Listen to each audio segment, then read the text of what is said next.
شاہ صاحب 9-10 محرم کے روزے کی فضیلت کے بارے میں بتائیے. ہاں، اس صحیح ستہ میں حدیث شریف ہے کہ جب حضور علیہ السلام ہجرت فرما کر مدینہ شریف تشریف لے گئے تو صحابہ کرام علیہم رضوان نے حضور عرض کی یا رسول اللہ صلی اللہ علیہ وسلم یہاں کے یہود جو ہیں وہ 10 کو روزہ رکھتے ہیں.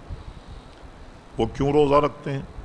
کہ وہ کہتے ہیں کہ اللہ تبارک و تعالیٰ نے حضرت موسیٰ علیہ السلام کو بنی اسرائیل کے شکنجے سے نکالا، بنی اسرائیل سے ان کو نجات ملی، اس لیے وہ روزہ رکھتے. حضور علیہ السلام نے فرمایا سبحان اللہ، اس کے تو ہم مستحق ہیں کہ موسیٰ علیہ السلام کی یاد بنا، تو تم بھی روزہ رکھو. اس سے ایک تو یہ بات کا پتہ لگ گیا کہ کوئی دن اگر بزرگوں کی طرف منسوب ہو جائے تو اس کی یاد منانا جائز ہے.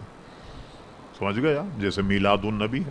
اب یہ دیکھیں وہابیت کی کھوپڑی کہ میلاد النبی منانا تو حرام ہے، میلاد النبی کا جلوس نہ جائے. اتنا بوز فتاوی رشیدیہ جو ہمارے پاس موجود، پوچھا رشید گنگوئی صاحب سے، حضرت یہ میلاد النبی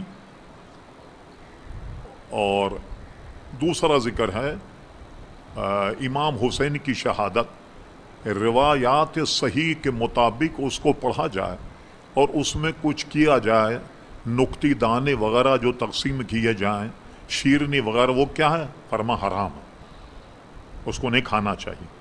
اچھا پوچھا کہ ہولی اور دیوالی کی جلیبی اگر آئے، نکتی دانے اگر آئیں، ہندو اگر کوئی تحفہ بھیجے، وہ کہتے ہیں بالکل جائز. ارے کہاں ہے بھیا؟ یعنی حضور کے نام کی، امام حسین کے نام کی تو یہ ساری چیزیں حرام. اور ہندو کے موقع پر دیوالی اور ان کے جناب جو عیدیں، ان پر جلیبی بھی جائز ہے، نکتی بھی جائز، سب جائز. آپ کو تعجب ہوگا، یقین بھی نہیں آئے گا. لیکن اس فقیر کے پاس کتاب ہے، اس کتاب کا نام ہے شمشیر صداقت ہے. میرا کتب خانہ بہت منتشر ہے وہاں میمن مسجد میں، تلاش کرنے پہ مل جائے گا. تو اس میں 2-3 خط اس میں ہے جس کا رد اس میں لکھا گیا. آپ یقین نہیں کریں گے. پہلے میں آپ سے عرض کر رہے ہیں کہ ریکارڈ میں موجود ہے یہ بات.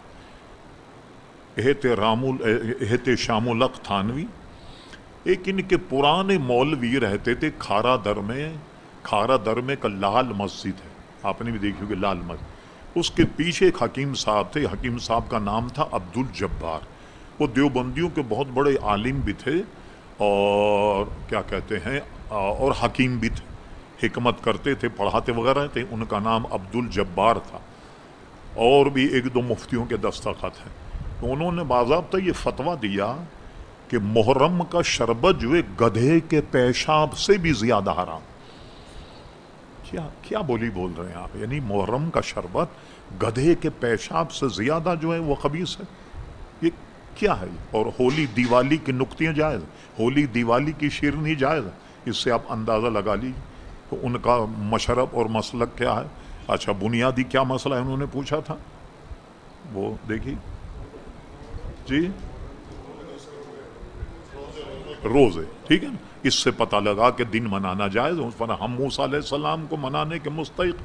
پھر صحابہ نے کہا حضور اس سے تو مماثلت ہو جائے کہ ہم بھی 10 کا روزہ رکھیں، وہ بھی 10 کا. فرما تم اس کی مخالفت کرو. کہا وہ کیسے؟ فرما تم 9 کا بھی رکھو، 10 کا بھی رکھو، انشاءاللہ آئندہ سال ہم اگر رہے ہم 9 کا بھی روزہ رکھیں گے، 10 کا بھی روزہ رکھیں گے. یہ ظاہر ہے کہ مقدس. اور یہ امام حسین کے شہید ہونے سے مقدس نہیں ہوا یہ دن. یہ روز اول سے یوم عاشورہ بہت برکت کا دن کہلاتا تھا. پھر مسلمانوں میں جب امام حسین شہید ہوئے تو اس کو بطور نظر و نیاز ان کی یاد وغیرہ میں اس کو منایا جانے لگا. ورنہ یہ تو حضور علیہ السلام کے دور سے، پھر حضور علیہ السلام نے اس کی برکت بیان فرما دی 9 اور 10 کے روزے کی.